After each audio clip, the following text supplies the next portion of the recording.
olá, companheiras e companheiros. Respira fundo, ajeita a tua cadeira, prepara o café ou, quem sabe, até um rum haitiano, porque está começando o podcast Haiti Presente, uma edição especial da campanha de financiamento da Brigada de Solidariedade que parte para o Haiti no fim deste mês. Porque o mundo vira as costas para o Haiti. Nós, não. Este podcast é uma realização da Diálogos do Sul Global, do Centro de Estudos Barão de Itararé, da Comunicação e da Alba Movimentos, com base na pesquisa e nos relatórios selecionados pela jornalista Vanessa Martina Silva. Quer garantir que essa missão aconteça? É só contribuir com qualquer valor através do nosso Pix, pix@dialogosdosul.com.br. E para saber mais, segue a gente no Instagram, @Diálogos do Sul Global. Então, bora entender o que está acontecendo no Haiti.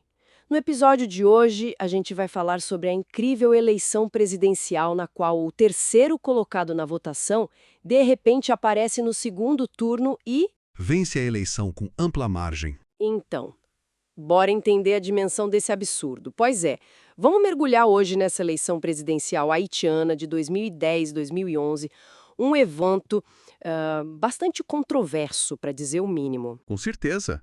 As fontes que a gente analisou, elas detalham alegações bem sérias, de interferência internacional, de fraude mesmo. Exato. E o nosso objetivo aqui é tentar entender, com base nesses relatos, como é que pode, como e por que um candidato que ficou em terceiro lugar no primeiro turno, De repente, foi para o segundo turno e acabou vencendo. Parece coisa de filme. parece mesmo. Bom, tudo começa com o primeiro turno lá em novembro de 2010. As fontes descrevem um cenário de caos total. Um caos, é. Os resultados preliminares saíram e mostravam Mirland Manigat na frente. Depois vinha o Jude Celestin, que era do partido do governo, o INIT. Certo. E em terceiro, um nome bem conhecido, o músico Michel Martelly. Só que, ao mesmo tempo, pipocavam relatos de testemunhas oculares... falando de irregularidades graves. gravíssimas. Usaram termos como, olha só, enchimento de urnas, rasgamento de cédulas, intimidação e fraude. Coisa pesada. E a reação foi imediata, né? Começaram a surgir acusações de fraude para todo lado, inclusive contra o próprio partido do governo. Sim, E teve um lance curioso: 12 candidatos da oposição, incluindo a Manigat e o Martelly, fizeram uma coletiva de imprensa. no mesmo dia da eleição. Exato. Pareceu algo muito coordenado, sabe? Exigindo a anulação total da eleição. Nossa, Daí, claro, a comunidade internacional, Estados Unidos, OEA, ONU, França, entrou em cena, pressionando por uma solução. E tem um detalhe importante que alguns documentos revelaram depois: qual? que os doadores internacionais financiaram essa eleição, mesmo sabendo que o Família Valas, que é um partido popular enorme, ligado ao Aristide, tinha sido excluído antes. Puxa, quer dizer, já começou com um problema sério de representatividade. Exatamente. Já começou torto, digamos assim. E para tentar resolver esse impasse dos resultados com toda essa confusão e denúncia? Veio a ideia da missão da OEA. Isso, os doadores internacionais bancaram uma missão de especialistas da Organização dos Estados Americanos, a OEA, para avaliar os resultados, mas a metodologia dessa missão foi muito criticada. Muito. O Ricardo Seitenfus, que na época era representante especial da OEA lá no Haiti, foi duríssimo. O que ele disse? Ele afirmou que a missão, na prática, olha só, inventou regras e princípios inexistentes nos regulamentos eleitorais haitianos. Inventou regras? Como assim? Ele deu um exemplo. Eles impuseram um limite de votos válidos por sessão eleitoral. Uma regra que não existia, criada ali na hora para ajustar o resultado, né? Meu Deus. Ajustar o resultado. E o ponto crucial, segundo essas fontes, é que a missão não foi investigar as denúncias de fraude. Não fez auditoria de verdade dos votos nas urnas. Não fez. E a composição da missão também levantou suspeitas, né? Com certeza. Era dominada por gente dos Estados Unidos, Canadá, França. Isso reforçou para analistas como o próprio Seitenfus a ideia de que o objetivo era mais político do que técnico. Entendi. Ele foi bem direto depois, em outras declarações. Ele disse: a comunidade internacional, sob comando do Core Group, aquele grupo de países e organizações influentes lá, não queria Jude Celestin e agiu explicitamente para substituí-lo por Michel Martelly. Nossa, que declaração forte. E ele completa: não por critérios técnicos, mas por interesse político explícito. Além disso, outros centros de pesquisa independentes também publicaram análises apontando falhas metodológicas bem graves nos relatórios da OEA. Vamos fazer uma pequena pausa para dizer que este podcast, Haiti Presente, faz parte da campanha de financiamento da Brigada de Solidariedade ao Haiti, uma missão internacional organizada pela Alba Movimentos para fortalecer as lutas populares haitianas e denunciar para o mundo a situação que o povo do Haiti enfrenta. A nossa missão vai levar jornalistas, comunicadores e militantes para fazer cobertura direta, amplificar as vozes do povo haitiano e construir redes de solidariedade no continente. Voltaremos repletos de histórias e materiais para alimentar, quem sabe, vários podcasts. Se você acredita nesse projeto, ajuda a jornalista Vanessa Martina Silva a chegar lá. Ela precisa juntar R$5.000 para pagar a passagem até o Panamá e garantir a estadia no país caribenho. Doe qualquer valor via pix@dialogosdosul.com.br.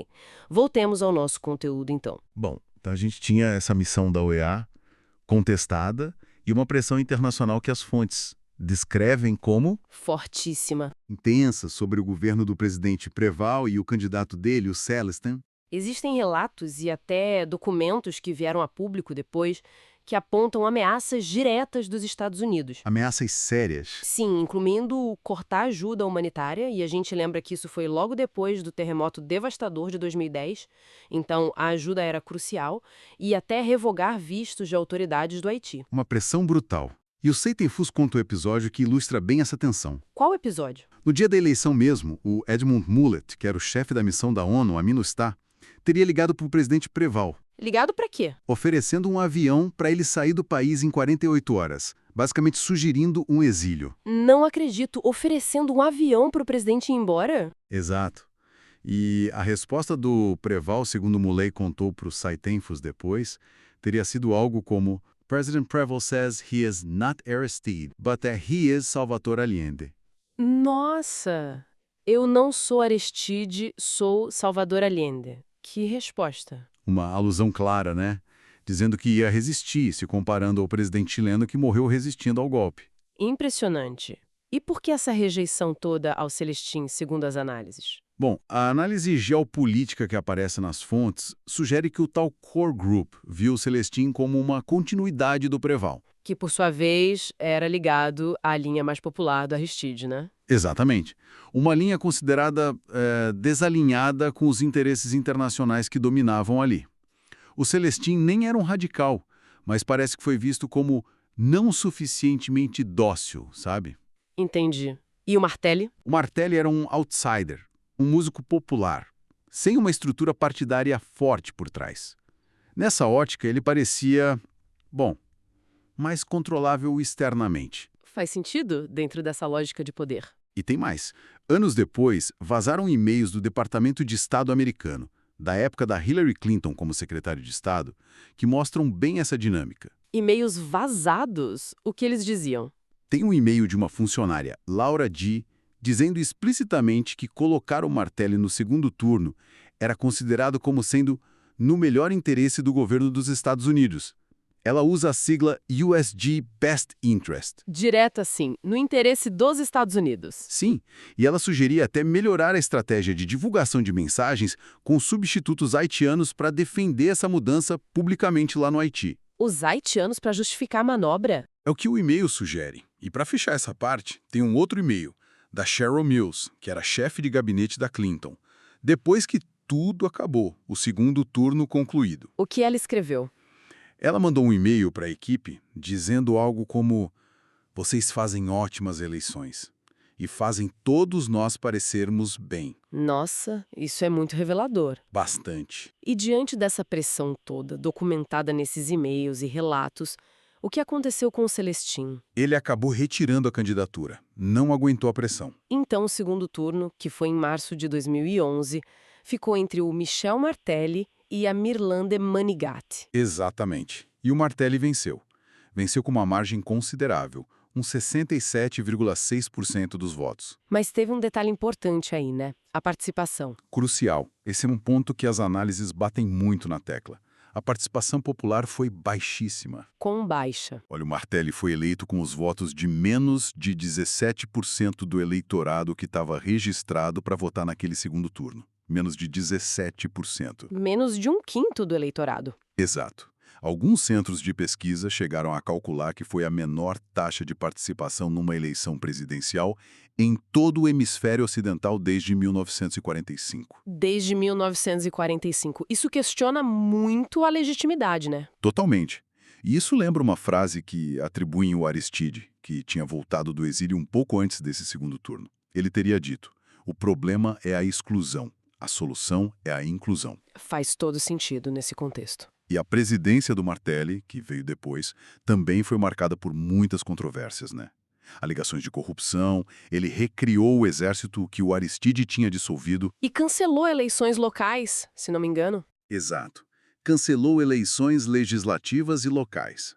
No fim das contas, fica ecoando aquela pergunta que o próprio Preval teria feito, segundo Seitenfus, diante dessa imposição toda do resultado.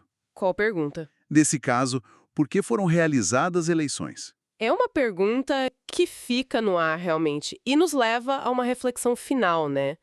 Como é que a dinâmica dessa eleição específica, com todas essas denúncias, essa pressão, essa exclusão... E as consequências que o Haiti vive até hoje. Exato. Como tudo isso pode, talvez, ilustrar padrões maiores de intervenção externa e os desafios que continuam enormes para a soberania e para a democracia no Haiti. É algo para a gente pensar. E assim a gente fecha mais um episódio do podcast especial Haiti Presente. Se esse conteúdo fez sentido para você, compartilha, comenta e, mais do que tudo, fortalece a luta haitiana por soberania, dignidade e memória viva. Para contribuir com essa missão, o Haiti você pode fazer uma contribuição via Pix para pix@dialogosdosul.com.br. Lembrando que na segunda quarta-feira de todos os meses, às 18 horas, nós temos o programa completo Haiti Presente na TV Diálogos do Sul Global no YouTube. Já temos vários episódios gravados te esperando. Queremos agradecer o patrocínio da Federação dos Trabalhadores e Empresas de Crédito do Estado de São Paulo e também o apoio de Larissa Gold e Maristela Maia. Agradecemos também a generosa contribuição misteriosa que não deixou rastros, mas enviou o Pix. Esta é uma realização. Diálogos do Sul Global, Centro de Estudos Barão de Itararé, Comunica Sul e Alba Movimentos. Até amanhã!